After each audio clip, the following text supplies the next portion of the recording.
Hey everyone, I'm Mark from ApplyGodsWord.com, a place where we apply the Bible to real life. And in this episode, we're going to talk about 5 ways you can spot a player. Now, when we think of a player, we usually think of men. But don't worry, I'm actually going to be talking about ladies too. There are women players as well. So these tips aren't really gender specific. They can be applied to either men or women. Now, the first red flag of a player is that they'll want to date you before getting to know you.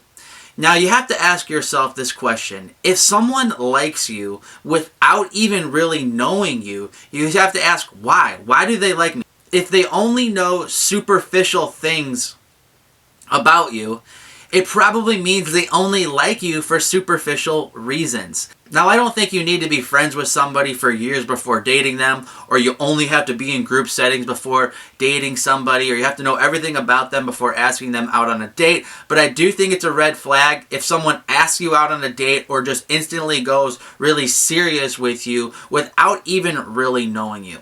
The second dead giveaway of a player is that they'll send you mixed signals. One minute they'll send you a flirtatious text that really makes it feel like they really like you. And then maybe a day later you shoot them a text and they don't respond to you for like 3 days. I think a lot of players are like fishermen. They kind of, when you have a fish on the line, you don't just yank it up because that tension might pull the hook out. What a fisherman does is he reels them in and then lets a little bit of line out, reels them in more, lets that line out. And what he's doing is he's wearing down the fish so it's easier to make that final catch once it gets there. So I think a player does the same thing. He gives you some compliment and then he takes it back. Gives you a compliment, then kind of takes it back. Gives you a signal that he likes you and then gives a signal that he's really not that interested. And then finally, when he makes the final move, you feel blessed and privileged that he actually is committing and opening up that he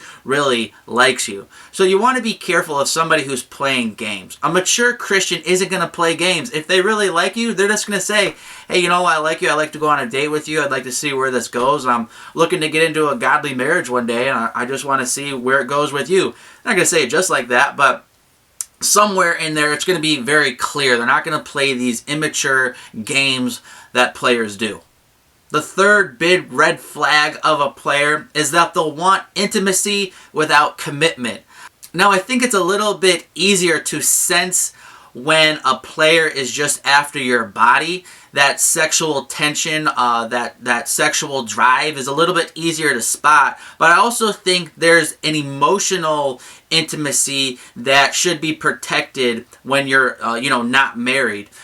In the Bible, intimacy and commitment are always paired together. And so when commitment rises, it's okay for intimacy to rise. When intimacy rises without commitment, that's where sin and damage and hurt starts taking place. So again, you can see that real clearly with sex and sexual intimacy. Premarital sex is a sin. Sex within marriage is good because you've made that giant commitment, that biggest commitment that you can make to somebody in the covenant of marriage. But that same principle applies to emotional intimacy. A player will leech emotional intimacy off of his victim. He'll be fishing for compliments.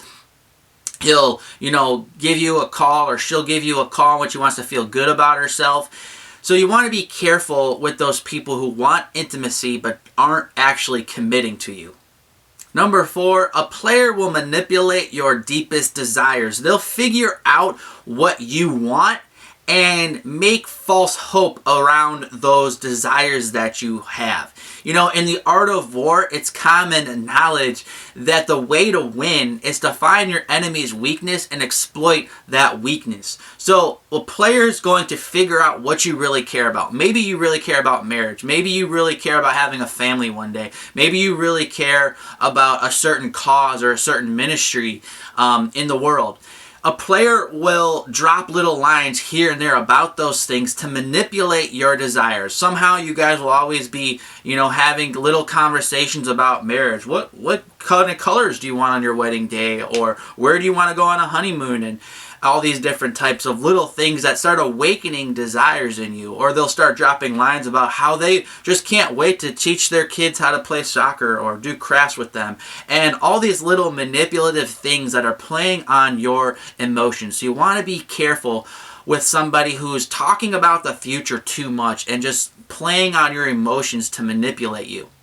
The fifth and final red flag that I would be aware of that players often do is that they avoid your family and close friends. A player wants to get you alone because you're more vulnerable alone. When a wolf is trying to take down a sheep, he's trying to get that sheep away from the flock. So if a guy or a girl just has no interest in the people that you really care about and that really love you, that's a huge red flag. Somebody who actually likes you and is interested in a long-term relationship with you is going to want to meet your family. Is going to want to meet your mom, meet your dad, know your close friends. A player is just going to want to be around you. They're not going to have any interest in your social community.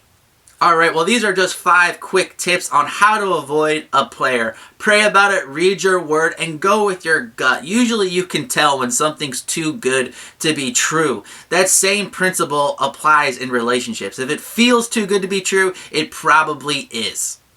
Well, I'm Mark from ApplyGodsWord.com. If you enjoyed this video, don't forget to hit that subscribe button. We're making new videos every week, so I don't want you to miss out. Also, feel free to hit that thumbs up and leave us a comment. If you have any questions about relationships or the Bible or Christianity or just about life in general, feel free to leave us a line in the comment section, or you can even email me or contact me on Facebook or Twitter. I'll leave some links in the description of this video for more ways to interact with ApplyGodsWord.com. Well, thanks for watching, and God bless.